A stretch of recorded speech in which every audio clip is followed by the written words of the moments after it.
ഞാന് ഓൾമോസ്റ്റ് എല്ലാ അക്കാഡമിയിലും പഠിച്ചിട്ടുണ്ട് മാം. പക്ഷെ മാമിന്റെ ക്ലാസ് വളരെ നല്ല ക്ലാസ്സാണ്. മാമിന്റെ ക്ലാസ്സും എന്റെ പേഴ്സണൽ ട്യൂട്ടർ ആണെങ്കിലും എനിക്ക് നല്ലപോലെ എക്സ്പ്ലെയിൻ ചെയ്ത് തരും. ഞാൻ എക്സാമിന് പോയാലും നിങ്ങൾ ഈ പറയുന്ന കാര്യങ്ങൾ ഇങ്ങനെ മൈൻഡിൽ നമ്മളെ അത് റിപ്പീറ്റ് ചെയ്ത് ഇങ്ങനെ ഓരോ ഇത് കാണുമ്പോഴും അതങ്ങനെയല്ല ഇങ്ങനെയാണ് എന്നുള്ളത് ഇങ്ങനെ മൈൻഡിൽ വന്നുകൊണ്ടിരിക്കും. അങ്ങനത്തെ ഒരു മൈൻഡ് സ്ട്രൈക്ക് ചെയ്യുന്ന കൂട്ടൊരു നല്ല ക്ലാസ് ആയിരുന്നു മാം.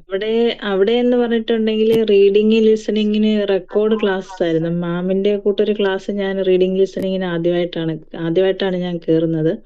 അവിടെയൊക്കെ എന്ന് പറഞ്ഞാൽ റെക്കോർഡഡ് ക്ലാസ്സുകൾ കാണും. ഒരു മെറ്റീരിയൽ ഇങ്ങനെ എക്സ്പ്ലെയിൻ ചെയ്തു. പക്ഷെ മാം പറയുന്നതിൽ ഓരോ മലയാളത്തിൽ എക്സ്പ്ലെയിൻ ചെയ്ത് ഇങ്ങനെ വായിച്ച് അതിങ്ങനെയാണ് വായിക്കുന്നത്, അതിങ്ങനെയാണ് മനസ്സിലാക്കി. മീൻസ് നമ്മൾ ഇംഗ്ലീഷിൽ ഇങ്ങനെ വായിച്ച് ഓടിച്ചു പോകുമ്പം ഉള്ള മീനിങ് ആയിരിക്കില്ല നമ്മൾ അത് നിർത്തി ആലോചിച്ച്. അതൊക്കെ നല്ല ഇതാണ് മാം. അങ്ങനെ ഞാൻ എക്സാമിന് അങ്ങനെ തന്നെയാണ് ചെയ്തത്. പിന്നെ റീഡിങ് പറയുവാണെങ്കിൽ ഈ രണ്ട് മെറ്റീരിയൽ വെച്ച് ഡെയിലി ചെയ്യിക്കുന്ന മോക്ക് അത് വളരെ ഹെൽപ്ഫുൾ ആയിരുന്നു. കാരണം റീഡിങ്ങിൽ നമ്മൾ എ പാർട്ട് കിട്ടുവാണെങ്കിലാണ് നമുക്ക് പാസ്സാകാൻ പറ്റുന്നതെന്നാണ് എൻ്റെ ഒരു അഭിപ്രായം. കാരണം ഈ പ്രാവശ്യത്തെ റീഡിങ്ങിൽ ഞാൻ 10 മിനിറ്റ് കൊണ്ട് ഞാൻ എക്സാം അത് എ പാർട്ട് ചെയ്ത് കഴിഞ്ഞിട്ട് ഞാൻ ബാക്കി സമയം മൊത്തം റൈറ്റ് ആണോ എന്നൊന്ന് നോക്കി. എനിക്ക് സമയം ഉണ്ടായിരുന്നു. ബാക്കി എല്ലാ സമയത്തും ഞാൻ ഓടി ടെൻഷനിൽ എത്തിയോ ശരിയാണോ എന്നൊന്നും നോക്കാനൊന്നുള്ള സമയമില്ലായിരുന്നു. അപ്പൊ അതെനിക്ക് പിന്നെ ഞാനത് ചെയ്തപ്പോഴാണ് എൻ്റെ ഹാൻഡ് റൈറ്റിങ്ങിന്റെ കാര്യങ്ങളൊക്കെ മാമ എഴുതുന്നതൊക്കെ എക്സ്പ്ലെയിൻ ചെയ്തായിരുന്നു. അതൊന്നും എനിക്ക് അറിയത്തില്ലാത്ത കാര്യങ്ങളായിരുന്നു. ഞാൻ എഴുതുന്നത് ഇങ്ങനെ കൂട്ടക്ഷരത്തിൽ ഇങ്ങനെ വേഗം എഴുതി പോകും. ഞാന് എക്സാം കഴിഞ്ഞ് കഴിയുമ്പോൾ എനിക്ക് എക്സാം എല്ലാം ഈസി ആയിട്ട് തോന്നും. പക്ഷെ മാർക്സ് വരുമ്പോൾ 20 മാർക്സ്, 10 മാർക്സ്, 320, 340 ലാസ്റ്റ് എക്സാമിനൊക്കെ അങ്ങനെയായിരുന്നു. അപ്പൊ ഇപ്രാവശ്യമാണ് എനിക്ക് അതിന്റെ എല്ലാം മനസ്സിലായത്. ഞാൻ അതെല്ലാം നോക്കിയാണ് ഇപ്രാവശ്യം. പിന്നെ ഈ മെഡിക്കേഷൻസിന്റെ ഒക്കെ MG അപ് ടു 2 ഡോസ് കാണും. അപ്പം അങ്ങനെ അന്ന് 2 ഡോസ് ഉള്ളപ്പോൾ ഞാൻ 2 ഡോസായിരുന്നു എഴുതിക്കൊണ്ടിരുന്നത്. അതൊന്നും നമുക്ക് അത്ര ക്ലിയർ ആയിട്ടുള്ള എക്സ്പ്ലനേഷൻ ഒന്നും കിട്ടിയിട്ടില്ലായിരുന്നു. ജസ്റ്റ് ഒരു ഇതിൽ അങ്ങ് ചെയ്തു. ഇപ്പം ഇപ്രാവശ്യം എനിക്ക് നല്ലപോലെ എല്ലാം നോക്കി, ഈവൻ സ്പെല്ലിംഗ് ആണെങ്കിലും ഹാൻഡ് റൈറ്റിംഗ് ആണെങ്കിലും ഈ ഡോസുകളാണെങ്കിലും അതെല്ലാം എനിക്ക് കറക്റ്റായിട്ട് മനസ്സിലായി. ഞാൻ ഹാപ്പി ആയിരുന്നു ആ ക്ലാസ്സിൽ. വളരെ സന്തോഷമുണ്ട് മാം.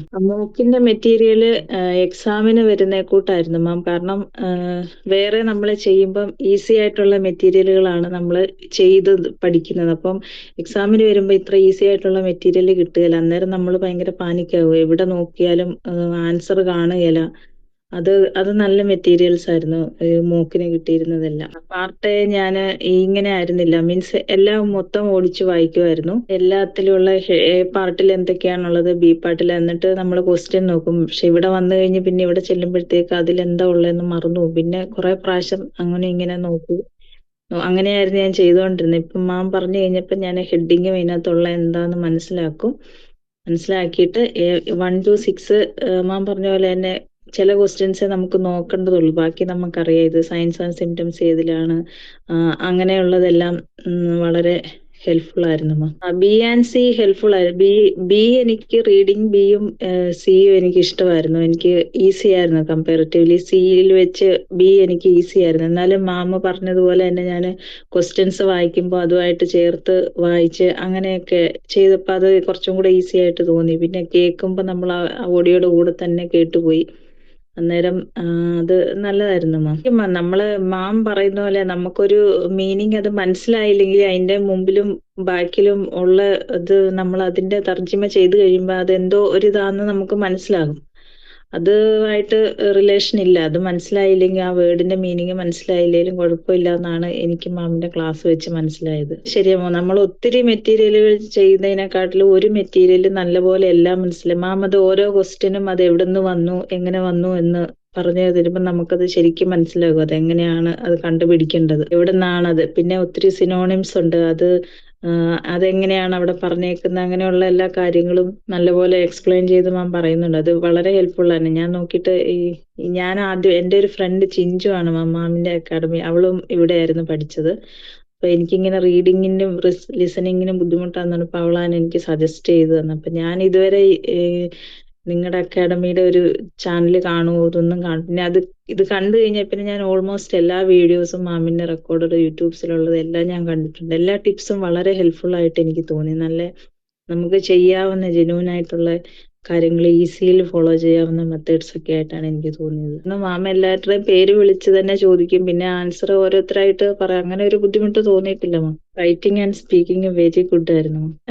റൈറ്റിംഗ് ആണെങ്കിലും ഞാൻ എഴുതുന്നതിലുള്ള അതിനു മുമ്പ് ഞാനൊരിടത്ത് പഠിച്ച് ഞാൻ ലെറ്റർ എഴുതിയിട്ട് ഞാൻ അയച്ചു കൊടുക്കും. അപ്പൊ അവര് ഞാൻ അയച്ചു കൊടുക്കുന്നതും കാണുകയില്ല.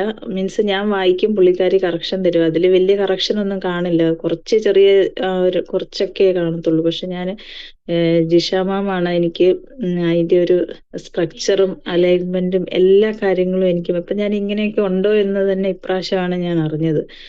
നമ്മൾ എഴുതുന്ന ഹാൻഡ് റൈറ്റിംഗ് ആണെങ്കിലും അതിനൊരു സ്ട്രക്ചർ ആണെങ്കിലും ഓരോരോ സിമ്പിള് കാര്യങ്ങളാണെങ്കിലും സ്പെല്ലിംഗ് ആണെങ്കിലും കോമയാണെങ്കിലും അതെല്ലാം എനിക്ക് വളരെ മെയിൻ ആയിട്ടെന്ന് പറഞ്ഞാൽ എനിക്ക് ക്ലാസ് കഴിഞ്ഞാണെങ്കിലും എക്സാമിന് ഇരുന്നാലും ഈ ഒരു സിനാരിയോ കാണുമ്പോൾ ഇത് ഇങ്ങനെയാന്നുള്ള ആ മാമിന്റെ സൗണ്ടും ആ എക്സ്പ്ലനേഷനും എൻ്റെ മൈൻഡിൽ ഇപ്പോഴും ഉണ്ട്. അതെനിക്ക് പറയാതെ വയ്യ. സ്പീക്കിംഗ് ആണെങ്കിലും അടിപൊളിയായിരുന്നു.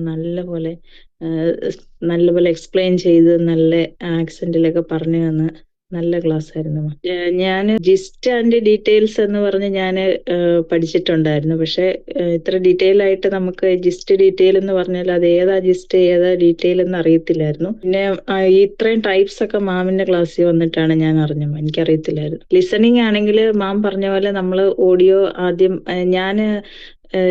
ആദ്യം അത് വായിച്ചു നോക്കും. എന്താണ് അവര് മീൻസ് നമ്മളൊരു കമ്മ്യൂണിക്കേഷൻ സ്റ്റാർട്ട് ചെയ്യുമ്പോൾ ഒരു പേഷ്യന്റ് വന്നിട്ട് നമ്മളോട് സംസാരിക്കുന്ന രീതിയിൽ ഞാൻ ആദ്യം തൊട്ടേ അത് വായിച്ചു നോക്കും. പിന്നെ മാം പറഞ്ഞ പോലെ തന്നെ അതിന്റെ സിനോണിംസ് എന്തൊക്കെ പറയാം അവര് അങ്ങനെയുള്ള കാര്യങ്ങളൊക്കെ ഞാനത് നോട്ട് ചെയ്ത് വെച്ചിട്ട് എന്തായിരിക്കും എന്നുള്ളത് പ്രെഡിക്റ്റ് ചെയ്ത് ആ രീതിയിലായിരുന്നു ഞാൻ ചെയ്തുകൊണ്ടിരുന്നത്. മാം പറഞ്ഞ പോലെ ലിസണിങ്ങിന്റെ ക്ലാസ്സസും ഓക്കെ ആയിരുന്നു. കാരണം ലിസണിങ് എന്ന് പറഞ്ഞാൽ നമ്മൾ സ്വന്തം ചെയ്യുന്ന കാര്യം. പക്ഷെ അതുവരെ മാം നമ്മൾ ചെയ്യേണ്ട കാര്യം കൂടെ മാം അത് എക്സ്പ്ലെയിൻ ചെയ്ത് ഇങ്ങനെയാണ് ഓരോ ഓഡിയോയും പോസ് ചെയ്ത് ഇവിടെ ഇങ്ങനെയാണ് പറഞ്ഞത് എന്ന് മനസ്സിലാക്കി തരുന്നത്. അതൊക്കെ നല്ലതാണ് മാം. ഞാൻ അങ്ങനെ ഒരു കോച്ചിങ് കണ്ടിട്ടില്ല. നല്ല ക്ലാസ്സാണ്. അത്ര ഡീറ്റെയിൽ ആയിട്ട് നമുക്ക് ഒന്നാമത് മലയാളത്തിൽ ഇതുപോലെ എക്സ്പ്ലെയിൻ ചെയ്ത് പറയുന്ന ഒരു ഇത് കണ്ടിട്ടില്ല. കാരണം ആരും അത്ര ഇംഗ്ലീഷിൽ ഫ്ലുവന്റ് ആയിട്ട് വരുന്നവരല്ല. നമുക്കത് മനസ്സിലാക്കണമെങ്കിൽ അതിന്റെ ബേസ് മനസ്സിലാകണം. അപ്പൊ അത് ഇത്ര നല്ലപോലെ എക്സ്പ്ലെയിൻ ചെയ്ത് തരുന്ന മാം മാത്രമേ ഉള്ളെന്നാണ് എനിക്ക് തോന്നുന്നത്. ഞാൻ തീർച്ചയായിട്ടും എന്റെ ഫ്രണ്ട്സിന് ഞാൻ റെക്കമെൻഡ് ചെയ്യും. അത് വളരെ എല്ലാവർക്കും മാം ഇതിനെ സപ്പോർട്ട് ചെയ്ത് എല്ലാവർക്കും, എന്റെ ക്ലാസ് കോർഡിനേറ്ററിന് എക്സ്പെഷ്യലി, പിന്നെ എന്റെ പേഴ്സണൽ ട്യൂട്ടറിന് മാമിന്, പിന്നെ എന്റെ ഫ്രണ്ട് ചിഞ്ചുവിന് എല്ലാവർക്കും ഒത്തിരി നന്ദി. എന്റെ 6th അറ്റംപ്റ്റ് ആണ് മാം. ദൈവം അനുഗ്രഹിക്കട്ടെ.